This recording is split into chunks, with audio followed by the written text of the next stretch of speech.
Hello दोस्तों, एक बार फिर स्वागत है आप सभी का हमारे चैनल स्टोरी टाइम पर।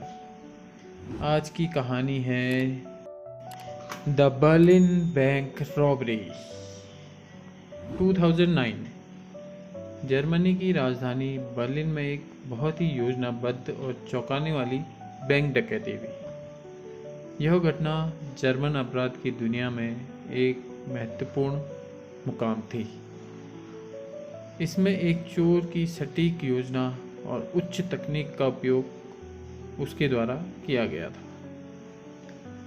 12 मार्च 2009 बर्लिन के एक बड़े बैंक द जर्मन बैंक में एक पेशेवर चोर के रूप में पहचान बनाने वाले एक अपराधी अलेक्जेंडर वोल्फ ने इस डकैती को अंजाम दिया। अलेक्जेंडर वोल्फ ने एक बहुत ही सटीक योजना बनाई थी। उसने बैंक की सुरक्षा प्रणाली को बाईपास करने के लिए अत्याधुनिक तकनीक का इस्तेमाल किया।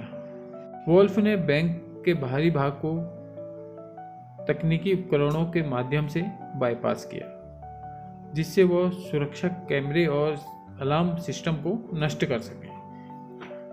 उसने बैंक के अंडरग्राउंड लेवल में प्रवेश किया और वहां से बड़ी मात्रा में नकदी और महत्वपूर्ण दस्तावेजों की चोरी की। वह इतनी कुशलता से काम कर रहा था कि पुलिस को इसके बारे में कोई जानकारी नहीं मिल सकी। वोल्फ ने लगभग 4.5 मिलियन डॉलर की नकदी लूट ली। इसके साथ ही उसने कुछ महत्वपूर्ण डॉक्यूमेंट्स और सुरक्षा डिवाइस भी चोरी कर ली। डकैती के बाद वोल्फ ने अपने कदमों को पूरी तरह छुपाने के लिए एक बेहतरीन रणनीति बनाई। वोल्फ ने बैंक के सुरक्षा सिस्टम को बाईपास करने के लिए आधुनिक तकनीक का उपयोग किया। उसने विशेष सॉफ्टवेयर और हार्डवेयर टूल्स का उपयोग किया ताकि वह बैंक के अलार्म सिस्टम और कैमरे को निष्क्रिय कर सके। इसने पुलिस को शुरुआती समय में कोई भी ठोस सबूत इकट्ठा करने से रोक दिया। वोल्फ ने बैंक की संरचना और सुरक्षा प्रोटोकॉल को गहराई से अध्ययन किया। उसने अंडरग्राउंड लेवल और सुरंगों का उपयोग करके बैंकों में प्रवेश किया, जिससे वह किसी भी सतह पर बिना ध्यान आकर्षित किए अंदर जा सका। डकैती के दौरान वोल्फ ने अपने पैरों के निशान और डीएनए सबूत को मिटाने के लिए बहुत सावधानीपूर्वक उपाय किया। उसने विशेष टाइप के दस्ताने पहने और पैर में शू कवर पहने हुए थे, जो उसके शरीर के अवशेषों को साइड पर छोड़ने से बचाने के लिए थे। वोल्फ ने हाई टेक डिवाइस का इस्तेमाल किया, जैसे कि जैमिंग डिवाइस, अलार्म सिग्नल और रडार को नष्ट करने के लिए, जिससे वो बिना किसी रुकावट के आसानी से काम कर सके। डकैती के दौरान उसने अपने चेहरे को छुपाने के लिए मास्क का उपयोग किया। इसके अलावा अपने शरीर के विभिन्न बॉडी पार्ट्स को छुपाने के लिए भी उसने शरीर को कवर किया, ताकि सीसीटीवी कैमरे में उसकी पहचान ना हो सके। वोल्फ ने बैंक के सुरक्षा गार्डों की शिफ्ट और उनकी ड्यूटीज के पैटर्न का अध्ययन किया। उसने बैंक के सबसे कमजोर समय पर बैंक में प्रवेश किया, जब सुरक्षा गार्ड बहुत ही न्यूनतम निगरानी में होते थे।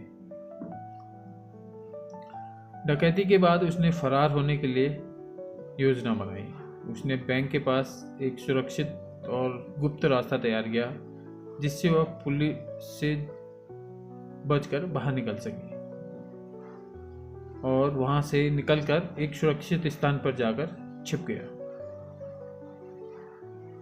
उसने डकैती के बाद सभी सबूतों को मिटाने के लिए कई उपाय किए।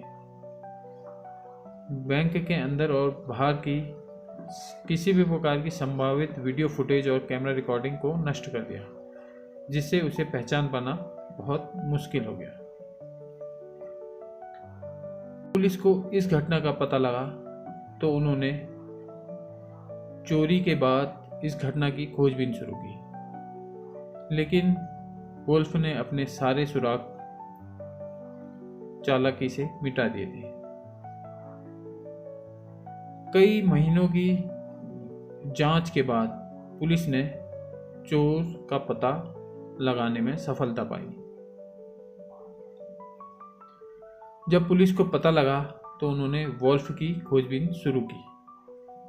उस वोल्फ हालांकि अपनी चालाकी से सारे सुराग मिटा चुका था।